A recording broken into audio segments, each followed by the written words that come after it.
Next, the verdict is in this evening. The former drug company CEO Martin Shkreli found guilty of lying to his investors. He was the man who was once accused of hiking the price of a life-saving drug by 5,000%. Prosecutors say his hedge fund was a Ponzi scheme. There's no doubt I'm a capitalist. I'm trying to create a big drug company, a successful drug company, a profitable drug company.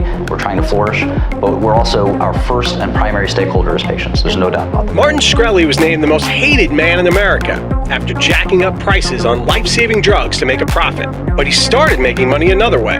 Mad money. The Brooklynite had his first job interning for Jim Cramer's hedge fund, eventually starting his own, plus a couple of pharmaceutical companies too. Martin made a ton and spent a ton. He took his money-making a step too far, raising the price of a popular cancer and AIDS drug by 5,000% overnight. Everyone from doctors to TV pundits to presidential candidates were outraged. That's price gouging, pure and simple.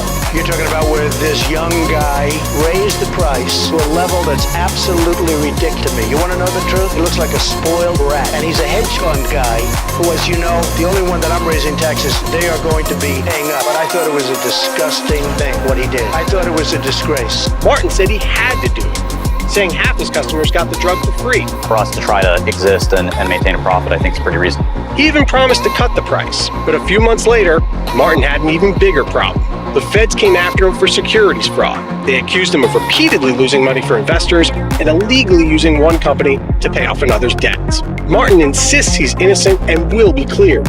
In the meantime, you can keep an eye on what he's doing. He's always on Twitter, and he's live streaming his life on YouTube. Martin Shkreli was shrouded in a hoodie when federal agents arrested him at his New York apartment. The 32-year-old CEO accused of a securities trifecta of lies, deceit, and greed. Verdict. They call this all a witch hunt. And his lawyer smiling today, even predicting one day Shkreli would develop a drug, a cure for children. ABC's Lindsay Davis at the courthouse. That so-called bad boy of pharmaceuticals, Martin Shkreli, found guilty this afternoon, yet still defiant. Dollars bail, wearing sunglasses in a rainstorm.